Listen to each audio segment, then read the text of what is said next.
പത്തനംതിട്ട ഇലന്തൂർ സ്വദേശി തോമസ് ചെറിയാന്റെ മൃതദേഹം 56 വർഷത്തിനു ശേഷം സൈന്യം കണ്ടെത്തിയപ്പോൾ അതേ വിമാനാപകടത്തിൽ ജീവൻ നഷ്ടപ്പെട്ട റാന്നി വയലത്തില സ്വദേശിയായ എം തോമസിന്റെ കുടുംബത്തിന് പ്രതീക്ഷയിൽ തന്നെയാണ്.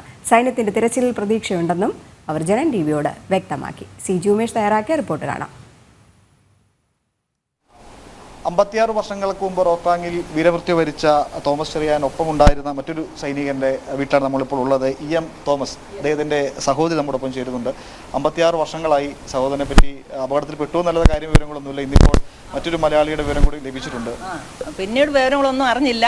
അപ്പോൾ ഓരോ വർഷവും ഇങ്ങനെ ഓരോരുത്തരെ കിട്ടുമെന്ന് കാണുമ്പോൾ അന്നേരം ഓർക്കും, ദൈവമേ ഞങ്ങളുടെ സഹോദരനെ കൂടെ കിട്ടി ഒന്ന് കാണാനിടയാകണേ എന്നുള്ള പ്രാർത്ഥനയുണ്ട്. പിന്നെ സന്തോഷമുണ്ട്, സങ്കടവുമുണ്ട്. സഹോദരനെ ഒന്ന് കാണണമെന്ന് ആഗ്രഹമുണ്ട്. പക്ഷെങ്കിൽ ഫാദർ ഒക്കെ ഇരിക്കുന്ന സമയത്ത് ഇങ്ങനെ അറിയുമ്പം കാണാമല്ലോ എന്നൊരു ചിന്ത ഉണ്ടായിരുന്നു. പക്ഷേ ഈ ഫാദറും മരിച്ചു, അവൻ്റെ സഹോദരൻ മരിച്ചു. അങ്ങനെ അപകടം ഉണ്ടായ ആ കാലഘട്ടം ഓർമ്മയുണ്ടോ? എനിക്കുണ്ട്. എനിക്ക് 9 വയസ്സേ ഉള്ളൂ അന്ന്. പക്ഷേ അന്നേരം മരിച്ചെന്നും ഒക്കെ പറഞ്ഞ് അപ്പച്ചനും അമ്മയൊക്കെ ഇങ്ങനെ കരയുന്നതും ഒക്കെ എനിക്ക് നല്ല ഓർമ്മയുണ്ട്. അവന് ആദ്യമായിട്ട് അവധി കഴിഞ്ഞിട്ട് ആദ്യത്തെ വരവ് വന്നിട്ട് പോയിട്ട് നീ ഇങ്ങനെ പോസ്റ്റിങ്ങിൽ പോവാന്നും പറഞ്ഞാൽ പോയത്. അതൊക്കെ എനിക്ക് ഓർമ്മയുണ്ട്. 56 വർഷം മുതൽ ചെറിയൊരു കാലയളവല്ല.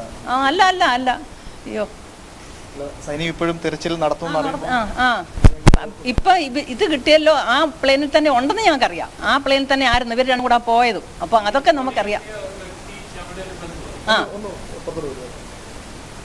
ഈ പോയ വ്യക്തി ഞങ്ങളുടെ ബന്ധുവാ, കൂടെ ഇപ്പൊ കണ്ടത്. ബോഡി കിട്ടിയ വ്യക്തി ഞങ്ങളുടെ ഒരു ബന്ധുവാണ്. പുള്ളിയാണ് ഇദ്ദേഹത്തെ കൊണ്ടുപോയത് തന്നെ.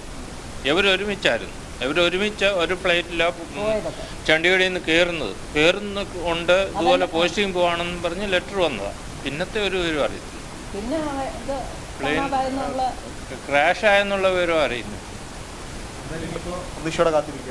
അതെ, ബോഡിയെങ്കിലും ഒന്ന് കാണാൻ പറ്റുമെങ്കിൽ. എന്തായാലും ഈ കുടുംബവും പ്രതീക്ഷയോടെ കാത്തിരിക്കുകയാണ്. ശുഭപ്രതീക്ഷകൾക്കായി റോത്താങ്ങിൽ നിന്ന് ക്യാമറമാൻ ഗോപാലിനൊപ്പം സി ഉമേഷ്, ജനം, പത്തനംതിട്ട.